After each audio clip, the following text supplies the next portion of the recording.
pródigo. Continuou, certo homem tinha 2 filhos, o mais moço deles disse ao pai: Pai, dá a minha parte dos bens que me cabe, e ele lhe repartiu os haveres. Passados não muitos dias, o filho mais moço, ajuntando tudo que era seu, partiu para uma terra distante, e lá dissipou todos os seus bens, vivendo dissolutamente. Depois de ter consumido tudo, sobreveio àquele país uma grande fome, e ele começou a passar necessidade. Então ele foi e se agregou a um dos cidadãos daquela terra, e este o mandou para os seus campos guardar porcos. Ali desejava ele fartar-se das alfarrobas que os porcos comiam, mas ninguém lhe dava nada. Então, caindo em si, disse: Quantos trabalhadores de meu pai têm pão com fartura, e eu aqui morro de fome? Levantar-me-ei e irei ter com meu pai, e lhe direi: Pai, pequei contra o céu e diante de ti, já não sou digno de ser chamado teu filho, trata-me como um dos teus trabalhadores. E levantando-se foi para o seu pai. Vinha ele ainda de longe, quando seu pai o avistou, e compadecido dele, correndo, repita comigo, correndo, o abraçou e o beijou. E o filho lhe disse: Pai, pequei contra o céu e diante de ti, já não sou digno de ser chamado teu filho.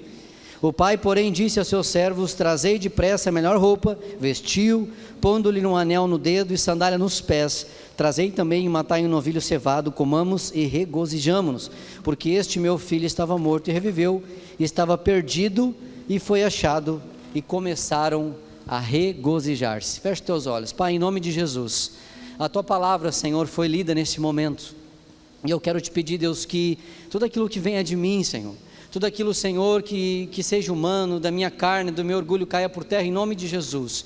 E aquilo que é do Senhor, aquilo que o Senhor deseja falar ao meu coração, ao coração dos meus irmãos, possa vir, Senhor. Aquilo que é de ti possa fluir, e aquilo que for de mim possa ficar, Senhor, pelo caminho. Em nome do Senhor Jesus, toda distração, Senhor, o calor, o cansaço, Pai, o pensamento no depois do culto, o pensamento na segunda-feira, em nome de Jesus, que isso seja repreendido agora, e que possamos receber a porção que o Senhor tem para nós nesta noite, em nome de Jesus. Amém e amém. Amém, queridos?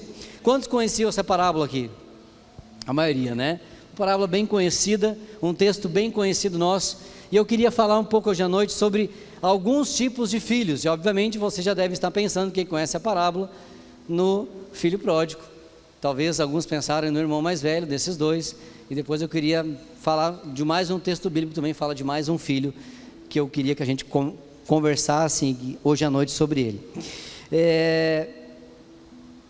Se a gente for acompanhar, você que está com a Bíblia aí, uns versículos anteriores, o Senhor vem falando algumas coisas em relação, ali no capítulo 15, ele fala, versículo 1, que Jesus se aproximou dos pecadores e publicanos, né? E os fariseus ali estavam reclamando. Depois no versículo 3 até o versículo 7, fala sobre a ovelha perdida, até que o João citou antes aqui, ele fala sobre que se uma se perde, né, o Senhor deixa as 99 e vai atrás, não no sentido de diminuir aquelas 99, mas no sentido de não perder nenhuma e de ir atrás de todas.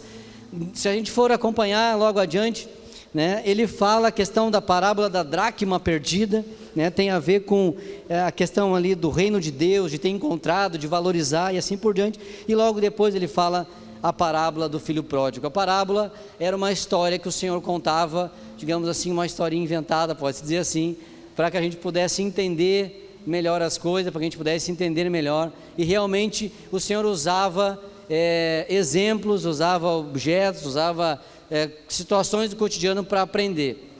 É óbvio que nós aprendemos muito mais fácil quando a gente consegue contextualizar as coisas conforme o contexto nosso de vida e aquilo que a gente vive hoje. Queridos, o texto está dizendo o seguinte, se a gente for ver o começo do versículo 11 até o versículo 24, conta a história do filho pródigo. Conta uma parte dessa história, um dos filhos desse homem, que era uma pessoa, digamos assim, que queria conhecer o mundo. Alguém que queria, sabe, aquele filho que gostaria de, sabe, nasceu em Santo Antônio, mas o negócio dele é o mundo, né? Ele não gosta de Santo Antônio, acha o pessoal muito brega em Santo Antônio. Eu parece que nasci no lugar errado, não sei se você conhece alguém assim, né? Ou alguém que já ouviu falar de alguém assim, não, mas eu acho que isso aqui não é para mim. Meu negócio é no mínimo Porto Alegre, assim, né? Porto Alegre para cima, São Paulo. Eu quero ir para a Europa, eu quero ir, né? Essa cidade é muito pequena para mim. Era um sonhador, não estou dizendo que é ruim você sonhar e você querer algo grande, você desejar isso. O problema é se você não valoriza aquilo que você já tem, né? Se você não valoriza a cidade que você já mora, se você não valoriza os pais que você tem, se você não valoriza a casa que você tem, as coisas que você tem, porque Deus só dá algo para nós maior se a gente valorizar aquilo que a gente já tem, né? Então Deus só vai levar você para um lugar maior, para um lugar, enfim, se você valorizar. Mas esse jovem aqui era alguém que queria, ele não gostava mais, não queria ficar mais com o seu pai, e ele pede a sua herança, ele pede. E interessante que o pai ele dá. O Senhor ele não fica retendo essa herança, ele não fica escondendo, o filho pede e ele dá, ele entrega. E diz a palavra de Deus que ele vai, então ele recebe ali a sua porção. Eu não sei quanto que era essa porção, mas acredito que deveria ser uma boa porção. Imagine vocês hoje, qual seria um valor hoje razoável assim para alguém ganhar de herança? Quantos mil reais? Quantos? 50? Para alguns 50 o cara torra ligeirinho, né? 500 mil reais estava bom ou não? Mais ou menos. Tem uns que tem uma visão mais alongada assim no caso, né? 500 mil reais, vamos supor o cara ganhou 500 mil reais e disse, filho, está aqui na tua mão, sabe, só notinha de 50, de 100, sabe, aqueles bolinhos assim, de notinha nova do banco assim, né? Ei, glória, tem os irmãos aí que já estão né, imaginando já o Camaro, aquela coisa toda, né? Casa na praia. E ele entrega na mão dele esse dinheiro, entrega na mão dele esse recurso, e ele vai, irmãos, ele vai. E aqui nós começamos a enxergar o primeiro exemplo de filho. O primeiro tipo de filho que tem é o filho, aquele que não está satisfeito na casa do pai, não está satisfeito com as coisas que tem do pai, não está satisfeito com o ambiente de igreja, que aqui obviamente está se referindo à casa de Deus, está se referindo à igreja que somos nós, o corpo de Cristo. Não está satisfeito com aquilo que Deus tem feito na sua vida, por algum motivo. Eu quero falar sobre alguns aqui. Essa pessoa, ela zarpa, ela decide ir embora porque ela acredita que lá fora é melhor do que aqui. Quantos aqui já alguma vez passou na cabeça isso, irmãos? Passou, puxa, parece que está tão difícil aqui, parece que lá fora é tão mais tranquilo. Eu já cheguei a pensar isso, irmãos, algumas vezes. Parece que lá fora, sabe aquela coisa do Salmo 51 lá que o Davi, acho que, não Salmo 51, acho que é o Salmo 72, se eu não me engano, o Salmo de Asaf, que ele fala, olha, eu vejo os ímpios, eles estão prosperando, eles estão crescendo, eles estão avançando, e eu estou aqui nessa dificuldade, parece que eu me converti, parece que piorou. Cara, o cara está indo na tua célula, está congregando, se converteu, né, conheceu Jesus, e aquela coisa boa, aquela coisa maravilhosa, e de repente começam a vir os problemas. Por quê? Porque quanto mais te aproxima de Jesus, mais próximo da luz tu chega. Se nós colocássemos mais lâmpadas claras aqui na igreja, mais lâmpadas e mais lâmpadas, nós conseguiríamos enxergar sujeiras que nós não estamos enxergando agora. Você concorda comigo? Quanto mais luz tem, mais aparece a sujeira. Por isso que é bom em casa não ter uma luz tão forte, tá, irmãos? Então já fica a dica aí, você que coloca uma luz lá que não seja tão forte, que daí tu não vai enxergar tanto. O pessoal brinca, né? A gente, pela graça de Deus, está começando a construir, e o pessoal que põe piso em casa diz, não coloca piso claro. É isso aí, né? Não põe piso claro que tu vai te incomodar. Então assim, já sei, não, piso claro não dá, porque aparece a sujeira. Não que a gente já esteja relaxado, né, irmãos? Mas convenhamos, né? Toda hora está varrendo, não tem condições. Então, quanto mais claro, mais aparece a sujeira. E aqui nesse caso, quanto mais a gente vai andando com Deus, vai aparecendo. E às vezes pode parecer que lá fora é melhor do que aqui. Eu te digo, irmão, não é.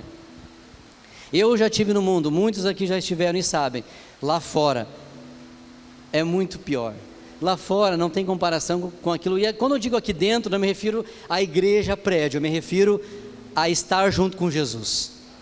A estar com uma vida entregue com Jesus. É isso que faz a diferença. Por mais difícil que possa estar, mas entenda, a sua vida não termina aqui. A Bíblia diz que quando você partir desse mundo, porque se tem uma coisa certa, irmão, se Jesus não voltar antes, se você não for arrebatado, você vai partir daqui. Alguém vai ter que encomendar um caixão para você. Aí está amarrado em nome de Jesus, né? Está repreendido, irmão. Lamento informá-lo, mas essa notícia, ela, mais cedo ou mais tarde, vai acontecer. E a Bíblia diz que quando isso acontecer, se você morrer com Jesus, você passará a eternidade com Ele. Acho que vocês não entenderam, irmãos. Se você morrer com Jesus, você vai passar a eternidade com Ele. Glória a Deus. Se a nossa vida se limitar somente a essa terra, irmãos, nós somos muito infelizes, porque essa vida passa rápido. Os irmãos aí mais experientes, vamos botar aí dos 70 para cima, passa rápido ou não passa, irmãos? Não parece que foi ontem que vocês tinham aí 20, 30 anos? Passa rápido, irmãos. Quando tu vê, tu já está velhinho. Sabe aquela vaguinha de deficiente do Nacional? Sabe? Você vai usar ela? Às vezes usa, né, irmão? Está errado isso aí, né? Se está usando aí, isso é até pecado, tá certo? Já estou te avisando. Chega atrasado. Crente fazendo isso, irmãos, não é furado, é ruim isso aí. Vaga de idoso, deficiente, não estaciona ali. Que não é para você estacionar. Mas vai chegar o momento e vai chegar o tempo que você vai envelhecer e vai passar. E esse mundo vai passar. E se você semeou aqui, se você plantou aqui uma vida para Deus, de entrega para Deus, você vai colher a sua eternidade. Não vai haver choro, não vai haver ranger de dentes, só vai haver alegria, gozo, paz. É isso que vai acontecer. Mas ele preferiu seguir outro caminho. E aí, queridos, o que acontece? O que acontece é o que já aconteceu com muitas pessoas que nós conhecemos e que talvez a gente saiba que seja afastado. Vai, quebra a cara, se rebenta todos. E lá fora percebe que, puxa vida, onde é que está isso ali? Versículo 17. Então, caindo em si, ele disse: quantos trabalhadores de meu pai têm pão com fartura e eu aqui morro de fome? Quando a coisa começou a apertar, quando veio a dificuldade, muitos quando vem a doença, muitos quando vem a quebra financeiramente falando, aí volta, irmãos, aí volta. Às vezes, sabe, é um ditado muito conhecido, né? Com o rabinho no meio das pernas, assim, sabe? Aí volta. Irmãos, que bom que volta. Que bom que volta. Tem que voltar, tem que vir. Mas volta às vezes destruído. Volta às vezes com muitas coisas, sabe? Comer comida de porco. Alguém já comeu comida de porco aqui, irmãos? Não criança comer assim, né? Mas assim, ir lá mesmo, hoje eu vou comer comida de porco. Hoje a janta é comida de porco. Não tem, né? Não tem ninguém. Irmãos, esse rapaz comeu comida de porco. Esse rapaz, né, deve ter dormido na rua, devem ter chutado ele. Os meninos, não sei, dos que estão na chácara hoje lá, Cleiton, deve ter histórias assim também, né, de dormir na rua, de apanhar, de ser maltratado, uma vida muito triste. E a ficha dele cai, e a ficha ela cai. Muitas coisas, queridos, muitas coisas foi por não dar ouvido para os irmãos. Muitas coisas, isso não é para a gente dizer, olha, eu te disse, não é para falar isso, mas muitas vezes, chegou na igreja, começou a conhecer um pouquinho mais, assim, já acha que sabe. Vira a pessoa que está do teu lado aí, não acha que tu já sabe, irmão, fala para ele aí, não acha que tu já sabe, já acha que sabe, irmão. Não dá ouvidos para o que os outros irmãos falam, e aí, a coisa fica feia. E aí, irmãos, cai no pecado, cai na lama, cai na sujeira. Mas que bom que o Senhor não desiste de nós. Versículo 18 a 21. Levantar-me-ei, irei ter com meu pai, e direi: Pai, pequei contra o céu diante de ti. Já não sou digno de ser chamado teu filho, trata-me como um dos teus trabalhadores. Ele já chega, irmão, se atirando assim, se rebaixando, dizendo: Pai, ele sai da posição de filho, que é uma posição, digamos assim, maior, e vai para uma posição de servo, de empregado. E levantando-se foi ter com seu pai, e vinha ainda ele de longe, versículo 20, quando seu pai o avistou, compadecido dele, correndo, o abraçou e o beijou. E o filho disse: Pai, pequei contra o céu, pequei contra ti, já não sou digno de ser chamado teu filho. O pai, porém, disse a seus servos: Trazei depressa a melhor roupa, vestiu, pondo-lhe um anel no dedo. O pai refazendo aliança, o pai colocando sandália nos pés. Trazei também e matai um novilho cevado. Vocês imaginem, irmão, se fosse hoje matar um novilho cevado, quanto é que seria? Se imagine, o preço da carne hoje, né? Matar um novilho cevado, né? O negócio era, imagina que também era de grande valor nessa época. Trazei também, matai novilho, e comamos e regozijamo-nos, porque este meu filho estava morto e reviveu, estava perdido e foi achado, e começaram a regozijar-se. Então, se você está aqui hoje à noite, e você é alguém que tem andado longe dos caminhos do Senhor, hoje à noite, é a noite de você voltar, é a noite de você se humilhar na presença de Deus, se rasgar diante dEle, dizer: Senhor, eu pequei, Senhor, eu mergulhei mesmo no pecado, Senhor, eu experimentei isso, eu experimentei aquilo, sabe? E, às vezes, irmãos, a gente não está afastado da comunhão, mas está aqui dentro, mas está que nem esse filho pródigo aqui, está comendo das coisas do mundo, está bebendo das coisas do mundo, está comendo da imundícia, da imoralidade, da sujeira, do pecado, e o Senhor te diz nesta noite: eu quero você de volta. Se no seu coração gerar o arrependimento, esta noite o Pai estará de braços abertos para te abraçar. Sabe, queridos, quando eu beijo Timóteo, é uma das melhores coisas que eu tenho experimentado na minha vida. É bom demais, é bom demais. Eu beijo ele. Quem é pai aqui talvez não sei se tem essa mesma impressão. É bom demais. Quem não tem, terá. Queridos, o pai beijou ele, um sinal de carinho, dizer: eu estou aqui, porque o pai nunca encolheu as mãos para o filho, nunca. O pai sempre esteve ali, o pai sempre vai estar te esperando. Pode passar 1 ano, 2 anos, 3 anos, 5 anos, 10 anos, 15 anos, o Senhor estará te esperando. Mas se você está aqui hoje à noite, não é para passar tanto tempo, é para você já acertar hoje, passar a régua hoje e chegar diante do Senhor. Amém, queridos? O segundo tipo de filho começa no versículo 25, e aqui eu queria me deter um pouco mais. Eu confesso a vocês que do segundo e do terceiro é algo que Deus tem falado muito forte também no meu coração. Muitas coisas Deus tem falado, mexido comigo, que tem a ver com o filho mais velho. Vamos lá? Ora, o filho mais velho estivera no campo, e quando voltaram, ao aproximar-se da casa, ouviu a música e as danças. Chamou um dos seus criados e perguntou-lhe o que era aquilo, e ele informou: veio teu irmão, e teu pai mandou matar o novilho cevado, porque o recuperou com saúde. Ele se indignou e não queria entrar. Saindo, porém, o pai procurava conciliá-lo, mas ele respondeu ao seu pai: há tantos anos que te sirvo. Repita comigo: há tantos anos que te sirvo, sem jamais transgredir uma ordem tua, e nunca me deste um cabrito sequer para alegrar-me com os meus amigos. Vindo, porém, esse teu filho, que desperdiçou os teus bens com meretrizes, tu mandastes matar para ele um novilho cevado. Então lhe respondeu o pai: meu filho, tu sempre estás comigo, tudo que é meu é teu. Entretanto, era preciso que nos regozijássemos e nos alegrássemos, porque esse teu irmão estava morto e reviveu, estava perdido e foi achado. Querido, o segundo tipo de filho também tem uma versão muito triste. É um filho muito amargurado, é um filho, pode-se dizer assim, no linguajar cristão, muito religioso.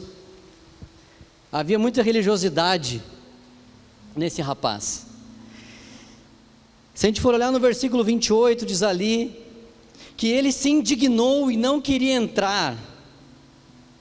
Ele ficou tão brabo quando aquilo aconteceu, que ele não queria nem entrar. Mas antes, se a gente for olhar no versículo 26, diz o seguinte: chamou um dos criados e perguntou o que era aquilo. Estava olhando de uma mensagem que falava sobre esse texto. A pessoa dizia o seguinte, que eu achei muito interessante: ele não foi, você, imagine você, casa do teu pai, está acontecendo uma festa, você vai chegando e escuta lá o tut, tut, tut, tut, né?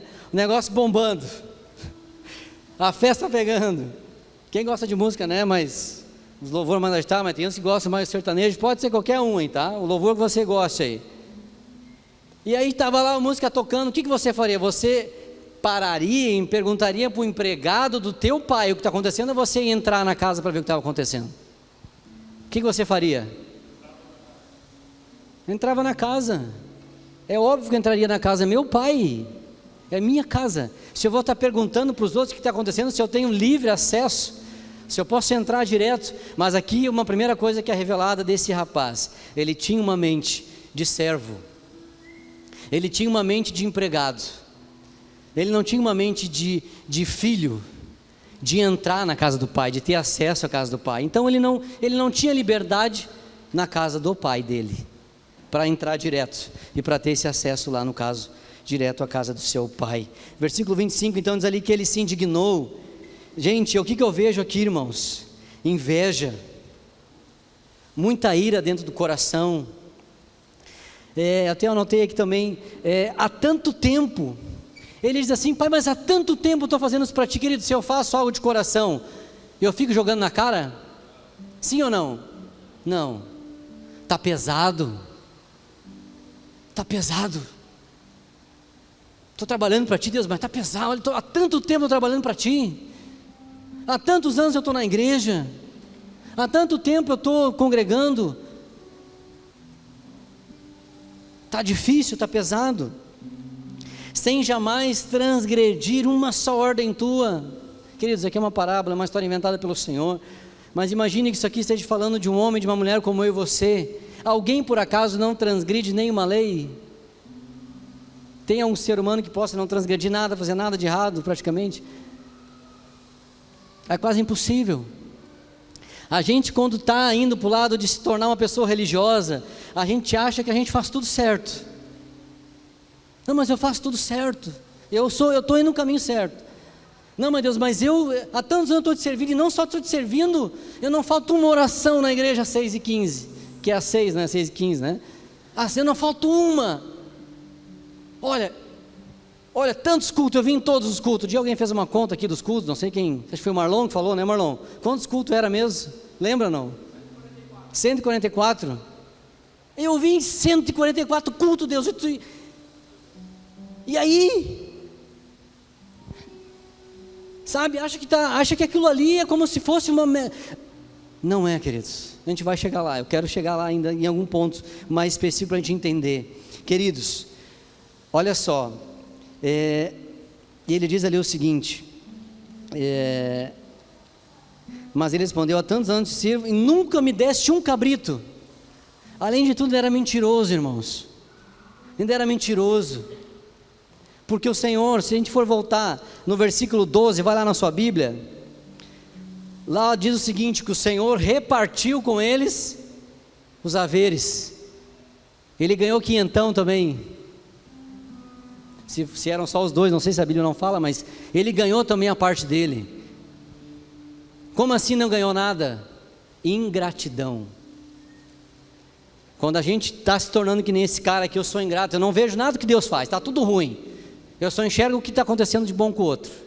O que Deus está fazendo comigo eu não vejo. Teu casamento foi restaurado, Deus tirou o vício do álcool da tua vida, Deus tirou o cigarro da tua vida, Deus mudou teu casamento, teu filho está dentro da igreja. Não, Deus não fez nada, Deus não fez nada, Deus não me dá nada. Irmão, estou falando para você porque o negócio está aqui, está comigo pegando.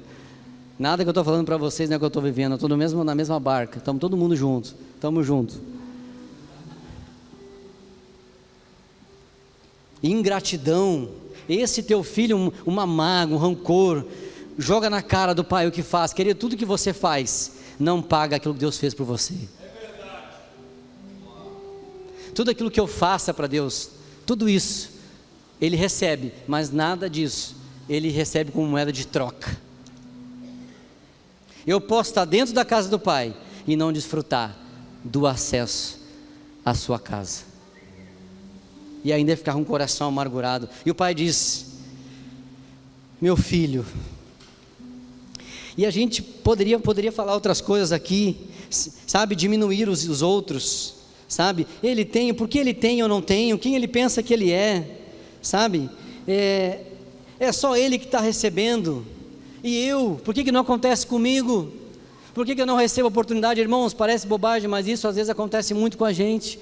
No ambiente igrejês, na igreja, na congregação, eu quero fazer tal coisa, não recebo oportunidade, sabe, aquilo vai fermentando no coração, vai fermentando, querido, a hora certa, no tempo certo, Deus vai falar com você, Deus vai fazer com você.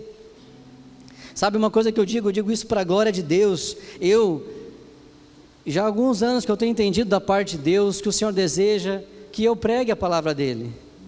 Não só aqui como eu estou fazendo agora, obviamente, mas independente da quantidade de pessoas que tem, mas que eu faça o que eu estou fazendo. Primeiro ano que eu vim para cá, eu fiquei 1 ano sem vir aqui em cima. 1 ano. E aí o diabo começou já, né? Pá. Irmãos, não que isso aqui, eu estou aqui porque Deus quer que eu esteja, senão eu não estaria aqui. E não é isso aqui que vai dizer quem eu sou, quem eu não sou. Lembra que todo mundo está sabendo que o que vale é nós fazermos aquilo que Deus chamou a gente para fazer. Seja aqui, seja o Charles e a Jenny estão lá na porta, seja as irmãs que estão lá, tudo para Deus é igual. Não existe o melhor ou o pior. Mas cada um tem que fazer aquilo que Deus chamou para fazer. Amém? 1 ano. Tu acha que eu cheguei no Pastor Norton? E aí, Pastor Norton? Oportunidade aí, né? Tu vê, vim de Guaíba para cá e tal. O que tu acha, né? Um pregador aí, daqui a pouco, aquele culto, aquele que talvez tu acha que não vai ter quase ninguém e tal. Queridos, Deus é que sabe todas as coisas. Na hora certa, no tempo certo, se não era para pregar, porque Deus queria tratar meu coração, tratar meu orgulho, minha soberba, queria dar uma limpada. Amém, queridos? A hora certa, o tempo certo, Deus vai chamar, e se for, Ele vai capacitar e vai fazer.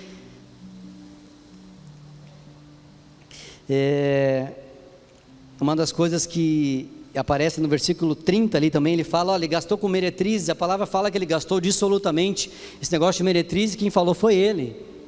Uma das coisas que quando eu estava lendo o texto, estava pensando, e às vezes, irmãos, às vezes nós estamos com o coração, estamos fisicamente aqui, mas nosso coração está lá no mundo, né?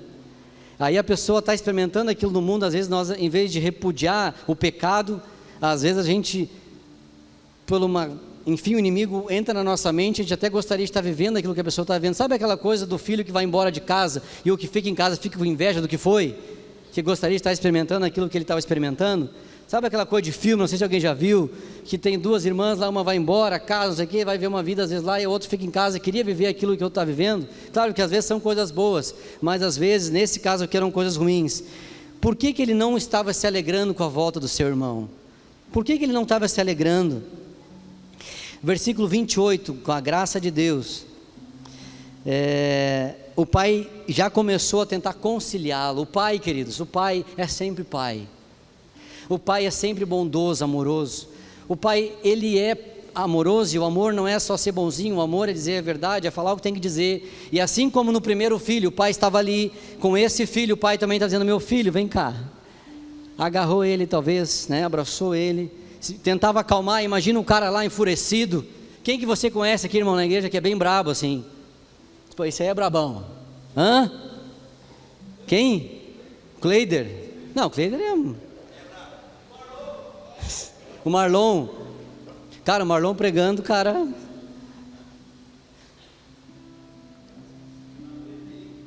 Marlon, Marlon. Tô brincando, tá? Mas não me xinga, Marlon, não me xinga. Queridos, o cara estava bravo, enfurecido, talvez chutando as coisas, brigando. E o pai dizendo, calma filho, calma. E no versículo 32, entretanto, então o pai respondeu no 31, meu filho, tu sempre estás comigo, tudo que é meu é teu. Entretanto era preciso que regozijássemos e nos alegrássemos, porque esse teu irmão estava morto e reviveu, estava perdido e foi achado. Sempre há uma solução, sempre há um jeito, irmãos. Teu coração está assim, que nem eu falei antes. Eu vou dizer para vocês, e muitas vezes meu coração esteve assim, e todos os dias eu preciso estar sondando meu coração para que ele não fique assim, para que a inveja não tome conta, para que o ego, para que o orgulho. Irmão, o que você sente quando alguém compra um carro novo? Qual é o sentimento que você tem? Você se alegra? Ou você fica rindo por fora, mas por dentro, né? Podia ser eu, né? Comigo nada, né, Deus? Estou aí trabalhando para ti. Igreja. E nada. Ah, é? Irmão do filho pródigo.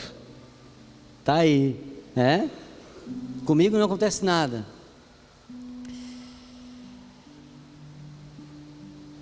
Um dos principais, para mim, a solução nessa questão aqui, se nosso coração estiver assim, é a gente ter mais, botei aqui, mais pai na vida. Ter mais pai na sua vida. Ter mais o pai na sua vida. Lembra que ele não era filho? Ele não se achava como filho? Ele se achava só como empregado? Lembra que a versão dele ali era o quê? Mas eu fiz, mas eu trabalhei, mas eu me doei, mas eu não errei, mas eu fiz isso, mas eu fiz aquilo. Só coisa de empregado, só coisa de servo, nada de filho. Se você voltar, esse irmão precisava aprender, sabe com quem? Com o irmão dele.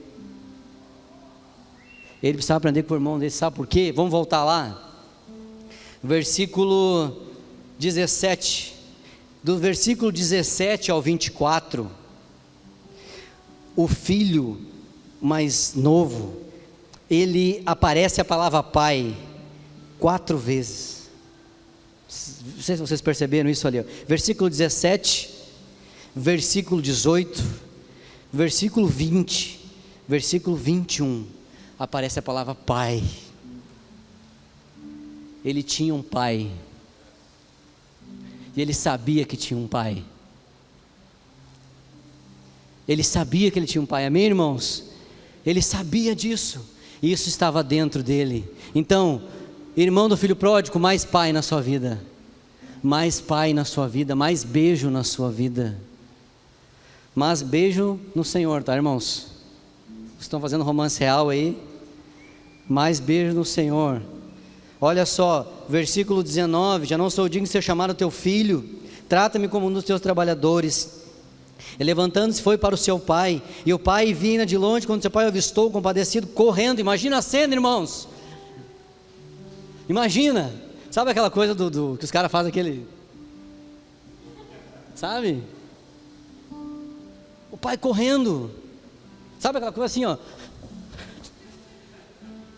cara, ele deu um abraço nele, abraçou ele, beijou ele. Religioso não quer abraço. Religioso faz tempo que não dá um abraço. Um estado de religiosidade, faz tempo que você não dá um beijo. Esse rapaz estava assim, ó, sabe, querido, é um sintoma meu e seu, para você ficar ligado nisso. Se você não tem abraçado o Senhor, isso obviamente estou falando de momento de intimidade, se você não tem se relacionado com Ele, você pode se tornar um filho, como o filho pródigo. Essa parábola é conhecida como o cara que foi comer a comida do porco, mas essa parábola tem um cara aqui, que estava tão perdido quanto ele, que estava tão longe quanto ele, que achava que sabia, mas não sabia. Então, o primeiro filho, talvez a palavra que resuma ele seja imaturidade, seja falta de conhecimento, pouca caminhada, e talvez há pessoas aqui nesta noite. O segundo filho, a palavra que resume ele talvez seja religiosidade, porque ele já conhece muitas coisas, ele já sabe muitas coisas, mas ele não acessou o coração do pai, e ele está vivendo dentro da igreja amargurado, dentro da igreja, ele não desfruta das coisas de Deus. Ele está, digamos assim, ele está na casa do pai, mas não está. É como se ele estivesse no pátio. É como se ele estivesse na casinha da árvore. Ele não consegue entrar no quarto, ele não consegue entrar nos lugares aonde o seu pai. Então, querido, para mim e para você, mais beijo, mais abraço, isso vai amolecer seu coração. Vocês nunca conheceram pessoas, principalmente, geralmente homens, são aqueles homens durões, sabe, aqueles durões assim, eu não dou beijo. Muitos contam, meu pai era assim, né? Meu avô era assim. Sabe o que revela isso? Um coração, às vezes, muitas vezes um coração muito amargurado, uma pessoa muito sofrida, uma pessoa que passou por muita coisa e foi fechando as portas do coração, foi fechando. Isso acontece na igreja também, irmãos. O irmãozinho faz uma coisa, não resolve, vai fermentando. O outro faz uma coisa, não nem dá bola, vai fermentando, chega uma hora que você vem aos cultos e você não recebe mais nada. Estou suando aqui já. Você vem aos cultos e não recebe mais nada. É uma pedra de gelo. Não toca mais, não recebe mais. Sai daqui igual como entrou. Isso é triste, irmãos. Isso é triste. Isso deve mexer comigo e com você, para que a gente entenda que o Pai está de braços abertos para dizer: meu filhinho, vem cá. Vem cá, meu filhinho. Eu quero te beijar, eu quero te abraçar. Quantos aqui lembram do beijo do seu pai? Aqueles que talvez tenham, ou talvez não tenha mais. Quantos lembram de dar um abraço? Você pode levantar a mão. Era bom ou é bom ainda? É ou não é? E aqueles que não têm um pai aqui, mais fisicamente falando, nós temos o Senhor, que está de braços abertos para nos abraçar, para nos beijar, para nos cuidar, para nos tratar, para dizer: meu filho, tu não tem que ficar bravo porque ele foi lá fora e aconteceu e agora eu estou abençoando ele aqui dentro. Tu tem que te alegrar porque ele estava perdido, ele foi achado, assim como tu estava perdido também. Tu também, meu filho, tu também estava perdido. Se não fosse eu, tu estava perdido. Sabe, querido, se não fosse eu, a minha vida, eu estava pensando, fazendo um exercício outro dia, pensando já sobre essa palavra. Queridos, a minha vida, eu estaria hoje talvez com um monte de filhos, sem ter ideia do que é um filho, um cara totalmente perdido financeiramente, irresponsável, alguém com problemas emocionais grandes, que muitos aqui conhecem a minha história. Perdi meu pai, perdi minha mãe. Eu não posso me esquecer de onde eu vim, que eu só estou aqui hoje por causa dele, não tem pessoa nenhuma que possa entrar aqui dentro que eu possa achar que eu sou melhor do que ela, porque eu não sou. Você também não é. A religiosidade, ela nos cega, e a gente vai vivendo achando que está melhorando, a gente vai vivendo achando que não. 5 anos de igreja, meu, e aí? Pode ter 1000 anos, os caras viviam 500, 700, 800 anos, não importa o tempo que você tenha. Claro que para a eternidade conta seu galardão, amém, irmão, mas para aquilo que Deus, como Deus enxerga eu e você, não faz diferença nenhuma. Se você e eu não entrar para o nosso quarto todos os dias e dizer: Deus, me perdoa porque eu estou ficando com inveja, me perdoa porque eu estou ficando com o coração amargurado, me perdoa porque eu estou ficando não só com as pessoas, mas com o próprio Deus. Às vezes eu já fiquei muitas vezes, dizer: Deus, está de brincadeira comigo? Só acontece com os outros, não acontece comigo? Eu sou muito ruim, né? É por aí. E a gente precisa entender que Deus quer mudar a nossa história, amém, queridos? Em nome de Jesus, nós somos uma igreja que vamos ser diferentes. O terceiro tipo de filho que eu queria falar hoje à noite, abra sua Bíblia lá em Apocalipse, capítulo 2.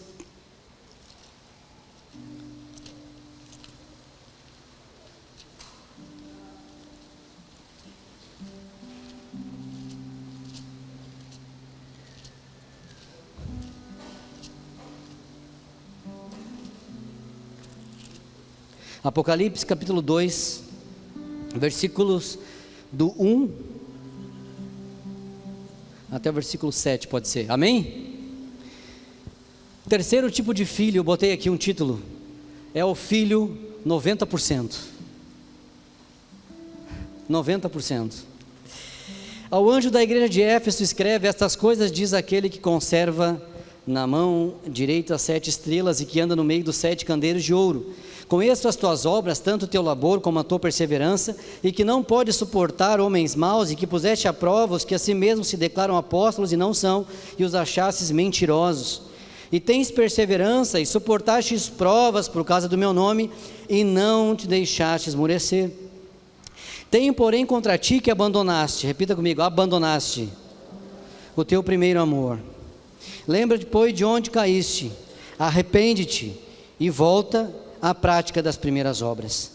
Se não, venho a ti e moverei do seu lugar o teu candeeiro, caso não te arrependas.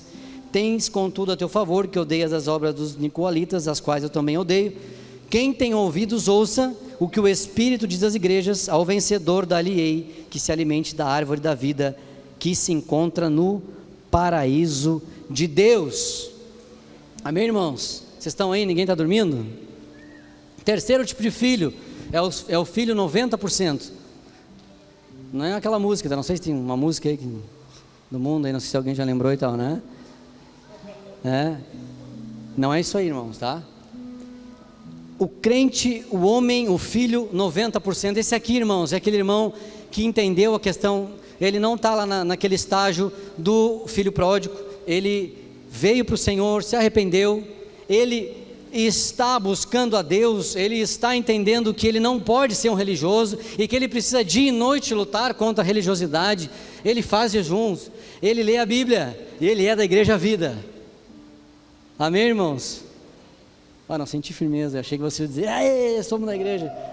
Ei, esse aqui, somos muitos de nós aqui, irmãos. Modesto, né? Bem modesto, bem modesto. E o Senhor Jesus, ele coloca lá para cima esse pessoal. Esse tipo de filho, o Senhor levanta assim a moral. Diz, olha, vamos lá, está escrito ali, eu conheço as tuas obras, eu conheço, o Senhor conhece. Eu conheço o teu trabalho, eu conheço a tua perseverança. Irmãos, uma das coisas que eu mais admiro no ser humano é a perseverança, porque começar bem, todo mundo pode começar, agora dar seguimento, já é mais complicado. Admiro homens com 80, 90, 100 anos, que morreram com o Senhor. O cara se converteu com 15, 16, 17 anos e passou a vida inteira, tem gente que passa 2, 3 anos, estou cansado, estou cansado, acho que eu não quero mais. Querido, você, com todo amor e carinho, você não está entendendo o Evangelho, você não está entendendo. O Jesus disse que nós passaríamos por aflições, passaríamos por lutas, mas tem de bom ânimo, porque eu venci o mundo. Acabamos de ler 2 histórias de alguém que passa dificuldade, mas que o Pai está ali. Deus nunca disse que nós não passaríamos por dificuldade, mas que Ele estaria sempre junto com a gente para estender a mão. Você vai passar pelo vale na sombra da morte, vai passar com Ele. Vai passar com Ele. Eu nunca me esqueço, muitos anos atrás, agora lançaram de novo o filmezinho do Rei Leão. Quem olhou o Rei Leão aqui, olha aí, ó, só se entregando aí, né? Primeira etapa do Rei Leão lá, primeiro filme. Tem uma cena lá que o leãozinho passa no meio da escuridão lá, e ele vai, como é que é o nome do leão lá, do pai dele? Fala, irmão, pode dizer aí. O Simba. Aí tá lá, e o Simba fica só na camufla, ali, só olhando ele e tal. E ele achando que está sozinho, mas ele não está. Às vezes Deus faz assim com a gente, Ele larga a gente ali naquela escuridão, aquela coisa apavorante, larga a gente, às vezes a gente está no túnel do terror, aqueles parques de diversão, sabe aquele túnel do terror, não? Sai caveira daqui, sai coisa de lá, aquela gritaria, tu está ali, mas o Senhor está contigo. O Senhor está contigo em todo momento. E o Senhor conhecia a perseverança desse povo, e o Senhor disse assim, vocês não suportam homens maus. Era uma igreja misericordiosa, era uma igreja que ela refletia Cristo. Por quê? Porque um dos sinais de uma igreja que anda com Jesus, é alguém que é misericordioso. Sabe, nós falamos aqui agora do filho pródigo e do irmão dele. Esse rapaz não era misericordioso, ele não tinha misericórdia no coração. Eles eram misericordiosos. O Senhor disse que eles colocavam à prova aqueles que diziam apóstolos. Imagina, irmãos, chega alguém aqui na Igreja Vida, conversa com o pastor Fabiano, conversa com a liderança, eu tenho chamado assim, assado e tal, e Deus dá uma palavra de revelação, e diz, o Senhor falou comigo assim, que tu está fazendo isso, nada disso tu falou é verdade. Já pensou? Palavra de revelação, Deus vinha. Gente, era uma igreja poderosa ou não era? Sim ou não? Sim. Agora o que acontece? Mas o Senhor tinha, já estamos indo aí para o fechamento, mas o Senhor tinha uma coisa contra eles, e essa coisa que era tão importante, que eles poderiam perder aquilo que eles haviam conquistado no Senhor. O Senhor diz ali o quê? Que eles abandonaram o primeiro amor. Queridos, Deus não quer crente 90%, Deus quer crente 100%. Deus não quer eu e você somente um pedaço de nós, Deus quer toda a nossa vida. Sabe qual é a grande diferença do cristianismo, vamos dizer assim, uma religião, para outras religiões? Que outras religiões você pode ir lá e cumprir o rito lá, tomar o passe lá, fazer as coisas lá, seguir um estilo de vida mais ou menos, mas tem coisa que não muda nada, que quem manda é você, quem manda é a pessoa. Estou falando alguma bobagem, irmãos, ou não? Eu sigo tal, ok, mas a sua vida não é 100% controlada por aquele Deus. Tenho certeza disso que eu estou dizendo. O cristianismo é assim, se você quiser andar com Jesus, Ele diz o seguinte: me entrega toda a sua vida. Me entrega toda a sua vida.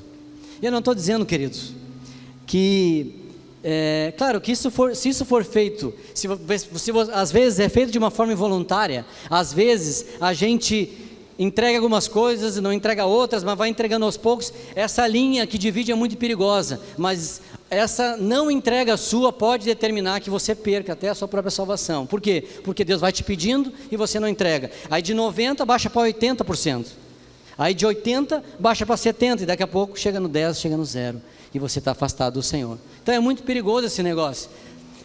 Mas o desejo de Deus, e nós muitas vezes oramos e buscamos a Deus: Senhor, eu quero te seguir. Cantamos aqui na igreja: Senhor, eu quero te servir. Senhor, eu quero te entregar a minha vida. Senhor, tudo que tenho, tudo que sou é teu, Senhor. E nem se dá por conta às vezes do que está dizendo, do que está falando. E aqui a palavra fala que o Senhor, Ele fala com essa igreja, que era uma igreja poderosa no Senhor, que tinha um grande esforço, mas que haviam perdido, no caso, o rumo. Mateus 13:44, se você quiser anotar aí, fala sobre um tesouro escondido, de um homem que achou aquele tesouro escondido. Sabe, querido, quando fala em relação a abandonar o primeiro amor, fala que existia uma paixão no início, existia um fogo no começo, existia um desejo de buscar Deus no começo, que hoje não existe mais. E aqui esse terceiro tipo de filho é um filho mais maduro, é um filho que já está mais tempo na caminhada, mas que ele está na igreja, ele está congregando, ele está experimentando algumas coisas de Deus, mas ele não está com a paixão que ele tinha no início. Né, Cleide? Não está com a paixão que estava no início. Os olhos não brilham mais, o desejo de estar nas reuniões não tem mais. Sabe, ao longo do tempo o fogo foi se apagando, porque a vida com Deus, querido, tem que ser fogo contínuo. Em algum momento parou de botar lenha, porque achou talvez que o ativismo, achou que talvez as coisas que eu faço são suficientes. Uma coisa interessante, se você quiser anotar, a palavra trabalho, que o Senhor se refere à igreja de Éfeso, ali o labor, no caso, no grego, é algo, a igreja de Éfeso era uma igreja que trabalhava intensamente e tinha aborrecimento no sentido contra a fadiga. Eles eram, por isso que eu digo, eles eram parecidos com a gente. O pessoal trabalhava, o pessoal pegava junto mesmo, metia a mão na massa. Se eu não me engano, ontem, teve algum evento da escolinha de futebol do Leão? Ontem não, teve de manhã, né? Teve evento de manhã da escolinha, de tarde teve os conectados na praça, e de noite a gente teve aqui a confraternização de final de ano. 3 coisas no dia só. Eu fui em 2, pelo menos. Viu? Quem foi em 2, levanta a mão aí. Conseguiu em 2 eventos, pelo menos. Olha aí, pessoal. Vocês estão ficando já fraquinhos, né? Vocês eram mais, né? Estão ficando cansadinhos, né? Estão escolhendo as coisinhas. Sabe, queridos, é importante ir participar, fazer as coisas, mas assim, nada substitui o porquê que você está fazendo. Qual é a intenção que você está fazendo? Aqui o Senhor Jesus está falando de algo bem específico. Qual é a motivação do coração quando vocês fazem? Isso influencia em todo o restante. A intenção do coração influencia todo o restante. E aqui, querido, perder o primeiro amor não tem a ver com crise, não tem a ver com você às vezes está com problema, você está meio chateado. Tem dia, irmão, tem dia que é ruim mesmo. Tem dia que parece que o negócio é ruim, parece que a situação está difícil, teu chefe te incomoda, fura o pneu do carro, chega em casa lá, a tua esposa está uma bênção, em casa ela sempre é uma bênção. Não vou falar mais nada, porque a Larissa daqui a pouco já vai me dar uma olhada lá. Então lá em casa é sempre uma maravilha, tanto eu quanto ela. Lá em casa não tem, sabe, é tudo, a gente só deixa o louvor tocando sempre, o tempo todo, é sempre uma benção, né? Não é a crise, não é o cansaço o problema, irmão. O problema que o Senhor ataca aqui é que eles haviam perdido o primeiro amor, que eles haviam perdido, e aqui isso se refere a um pecado, isso se refere a uma queda. Em algum momento eles caíram, em algum momento houve uma queda. Eu estou na igreja, eu estou congregando, eu estou na comunhão, eu estou ajudando, eu estou participando, mas em algum momento eu caí, e eu não percebi, e eu estou fazendo, e eu estou fazendo, e eu estou ajudando, e eu estou participando. Eu posso continuar a jornada por hábito, por rotina, por medo de Deus, porque não querer perder meu galardão, e eu vou fazendo, mas eu quero te convidar hoje à noite que você sonde o seu coração, que você que estava afastado do Senhor está voltando, para você que se identificou com o irmão do filho pródigo, para você que está mais tempo na caminhada e está entendendo o que você está fazendo, mas você não sabe muito bem por que você está fazendo, você não vê mais sentido no que você faz. O Senhor Jesus, ele diz o seguinte: eu quero pessoas que andem comigo, que façam com paixão. Eu não quero ninguém comigo por número, eu não quero ninguém comigo. Antigamente eu ouvia histórias de homens e mulheres que os pais escolhiam para casar. Sim ou não? É verdade, né? Devia ser a coisa mais maravilhosa do mundo, né? Um amor assim impressionante. Imagina eles passeando na praça, né? 1 metro de distância mais ou menos, né? O cara lá na frente caminhando assim, aquelas coisas, né?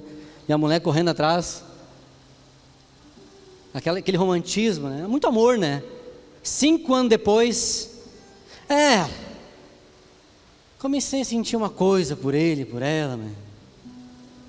Já temos 3 filhos já, mas gostar mesmo não. Que bênção, né? Vocês, os jovens aí, querem casar, né? Imagine vocês assim, alguém que é esse, né? Aquele cara assim que tu não acha nada bonito assim, aquele estilo assim, sabe aquele que tu acha feio? Esse, casar com esse cara, o que tu acha? Não, só love. Deus não quer que a gente ande com Ele, queridos. E aqui, olha só que interessante, até botei aqui no meu telefone, ver se eu consigo ler agora. O que a palavra tem a ver com o que o Senhor estava dizendo na igreja de Éfeso? Lembre o seguinte: uma igreja poderosa, uma igreja que ora, uma igreja que jejua, que está em vários ministérios, que participa de um monte de coisa. Para essa igreja ele escreve essa carta. E a palavra ali que eles falam sobre abandonar é o seguinte: a palavra traduzida como abandonar nesse texto bíblico tem um significado bem abrangente. A concordância define o seguinte: enviar para outro lugar, mandar ir embora ou partir, de um marido que se divorcia da sua esposa, enviar, deixar, expelir, abandonar, não interferir, negligenciar, deixar de ir, deixar de lado, desistir, uma dívida, não guardar, partir, deixar alguém a fim de ir para outro lugar, desertar sem razão, partir deixando algo para trás. Gente, acabou, para o Senhor aqui acabou. Vocês entendem? Que a pessoa está trabalhando e fazendo para Deus, e Deus está dizendo o seguinte: ei, para tudo, porque o mais importante você esqueceu. O mais importante você esqueceu. Eu não quero saber quantas horas você está envolvido nos ministérios, eu não quero saber quantos roteiros de célula tu ajuda a fazer, eu não quero saber quantas células tu faz, eu quero saber o seguinte: como é que está teu coração? Qual é a intenção no teu coração? Querido, isso vai fazer toda a diferença na nossa vida com Deus. Isso vai fazer toda a diferença. E aqui, agora sim, para ir para os finalmente, algumas coisas que nos ajudam a perder o amor, o primeiro amor, a chama, a intensidade. Uma delas, falta de profundidade, vida rasa com Deus. Deus me pegou esses tempos atrás, mas me deu no meio. O que está pensando, cara? Essa tua vidinha de oração e de leitura, tu quer ganhar coisa de mim assim? Não vai ganhar não.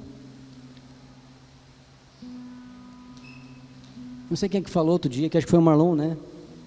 Estava pregando. Nós temos que chorar, irmãos. Tem que sair lágrima desse olho aí. Você tem que estar na presença de Deus, tem que chorar. Se você não está chorando, se Deus não está sentindo Deus, faça algo. Diga a Deus: fala comigo. Eu estou na igreja há tanto tempo, mas eu vou orar, não sinto nada. Sintoma. Não estou dizendo que a gente tem que sentir agora. Arrepiei. Irmão, Deus não é emoção e sentimento, mas também se revela assim. Nunca chora, nunca sente nada, nunca nada. Irmão, tem uma coisa errada. Tem alguma coisa errada. Baixou lá, como é que é o personagem aquele do videogame antigamente? Baixou o Sub-Zero, né? Lembra do Sub-Zero, não? Mortal Kombat, né? Lembram? Os caras assim vão se entregando, né? Baixou o Sub-Zero, era um personagem que ele tocava gelo, né? O cara ficava congelado. Irmãos, é assim que eu me sentia muitas vezes. Então, falta de profundidade, falta de tratamento. Repita comigo, falta de tratamento pode te levar a perder o primeiro amor. Tem coisa que não foi tratada, tem ferida aberta, e aquilo vai fechando, e vai inflamando, e você vem, senta no banco da igreja, faz as coisas, faz, mas tu sabe que o negócio está feio. Tu sabe que o negócio está feio. Ninguém sabe, talvez a tua esposa, mas ninguém sabe. Tu está ativo ali, tu está bombando na igreja, mas lá dentro tem coisa que aconteceu 35 anos atrás que não foi resolvida, e que tem que resolver, porque isso aí está te tirando do primeiro amor, a essência. Sabe, irmão, quando tu não te alegra, quando a pessoa se converte, alguma coisa está errada. Crente velho, às vezes, já nem se alegra mais. Crente velho tem que se alegrar. Dá uma olhada para o lado e dá uma olhada para trás, vira sua cabecinha, vira o pescoço. Tem crente tudo que é idade, né, irmão? Tem crentezinho novinho, tem pessoa que está chegando, tem gente que já é velho na fé. Todos nós aqui, irmãos, somos iguais, e todos nós devemos nos alegrar o nosso coração, devemos ter desejo de buscar o Senhor, desejo de buscar a sua presença. Outra coisa que faz esfriar é convívio com o pecado sem indignação. Sabe, o pecado não incomoda mais, não que tu esteja no pecado, vivendo no pecado, mas assim, ver as coisas acontecer já não dá bola mais. O mundo está perdido mesmo, né? Está tudo perdido. A Bíblia diz que uns vão ser salvos e outros não. E tu sabe quem vai ser ou não. Tu já está dizendo que aqueles ali não vão ser salvos, então tá. Então me diz aí para me saber, né? Porque daí eu já ganho tempo, tem alguns que eu nem evangelizo, né? Alguns vão ser salvos e outros não. Irmãos, eu fui impactado essa semana, estava conversando com um rapaz. Ele é do mundo, e ele me contou da quantidade de mulheres que ele se relacionou nos últimos meses. E eu fiquei apavorado.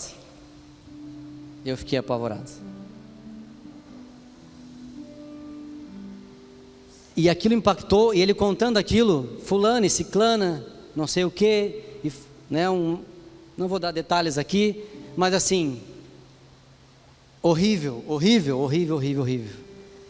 Gente, aquilo me deu uma coisa dentro de mim, que eu pensei, meu Deus, a gente precisa pregar o Evangelho, a gente precisa anunciar o reino de Deus. O casamento é uma instituição de Deus, o sexo foi feito para o casamento, é desejo de Deus. O casamento é uma instituição divina, e o mundo distorceu isso totalmente. Vocês sabiam que o homem e uma mulher casados, eu já vi uma pesquisa sobre isso, talvez os irmãos são no curso Aliança sabem bem melhor do que eu. Eles vivem, a relação deles é muito mais saudável, é muito mais feliz, eles vivem muito melhor em todos os sentidos da vida no casamento, do que aquela pessoa que fica com várias pessoas. E aquilo impactou meu coração de um jeito que eu penso o seguinte: o pecado tem que mexer comigo lá no seu trabalho, lá no seu emprego, lá na sua família. Quantos não conhecem Cristo? Quantos estão no pecado? Você no mínimo tem que se incomodar com isso e dizer: Deus, eu não aceito. Em nome de Jesus, eu oro pelo meu pai, eu oro pela minha mãe, eu oro pelo meu colega de trabalho, eu oro por ele porque o Senhor não fez ele para viver assim. Amém, irmãos? Isso, Deus falou comigo e tem falado comigo sobre isso. E a última coisa é distrações. distrações. A gente vai se envolvendo com as coisas, e isso vai fazendo com que a gente vai se afastando daquilo que é o centro da nossa vontade. Outro dia eu falei aqui no culto de ensino sobre a gente entender o que Deus quer para mim especificamente. Eu preciso estar ligado nisso. Qual é o propósito de Deus na minha vida? Qual é o centro? Porque na medida em que eu vou fazendo aquilo que Deus quer que eu faça, a paixão vai renovando. Você entende? Quando eu vou fazendo, quando eu estou no ministério que Deus me chamou, quando eu estou fazendo, lembra que eu falei no começo que eu entendi que aquilo que eu estou fazendo aqui hoje é algo que Deus me chamou para fazer? Deus vai, é como se fosse colocando lenha, eu vou fazendo aquilo que Deus quer que eu faça, e eu convido que você também faça isso, amém, queridos? Você pode ficar de pé?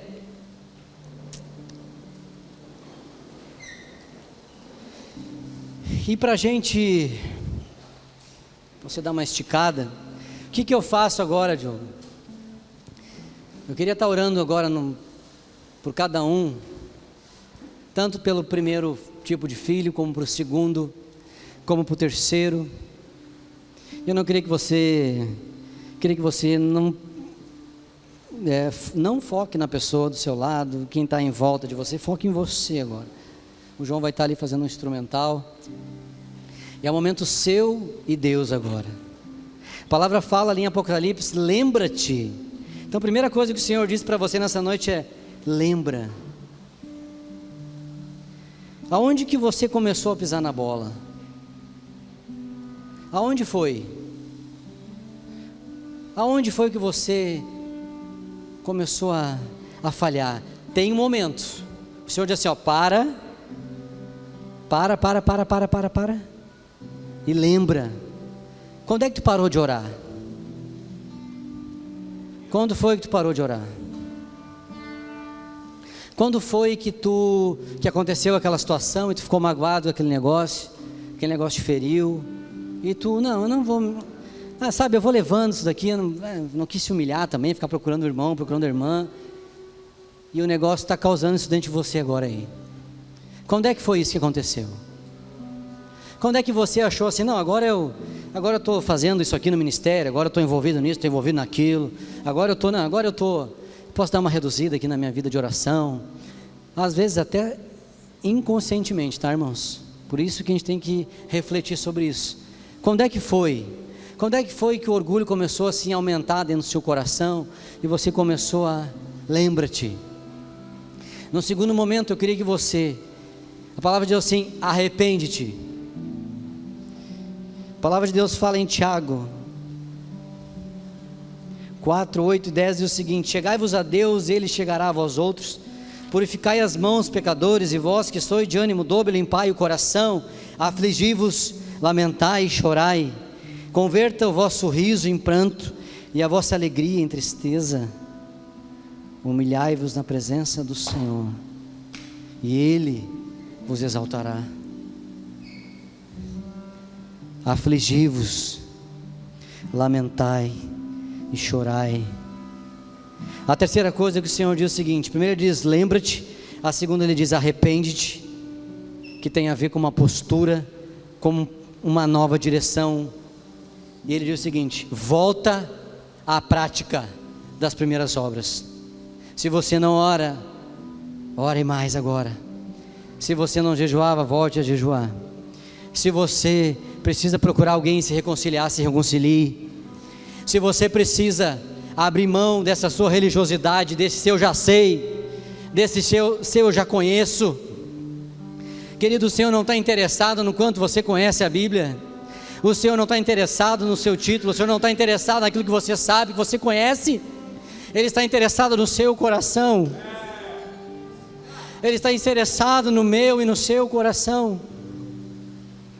Eu queria que aqueles que querem vir à frente, queiram se humilhar diante do Senhor, que o Senhor falou nesta noite, que o Senhor ministrou nesta noite sobre essa palavra. Eu queria estar orando aqui por você nesta noite. Como eu disse, irmãos, eu sou alvo dessa mensagem, eu sou alvo dessa palavra. Eu creio que o Senhor tem falado, muita coisa na minha vida é parecida com o irmão do filho pródigo, muita coisa na minha vida é parecida com os irmãos da igreja de Éfeso, muita coisa na minha vida, e eu quero o Senhor, eu não quero estar em uma igreja, somente uma igreja legal que nem a nossa. Eu não quero estar em uma igreja que é reconhecida até fora daqui como uma igreja que, puxa, vocês são tão espirituais, vocês são tão, sabe? Talvez há pessoas aqui hoje à noite que faz tempo que não chora. Faz tempo que você não chora. Se Deus, eu quero te sentir. Eu quero sentir tua presença. Eu desisto. Eu desisto.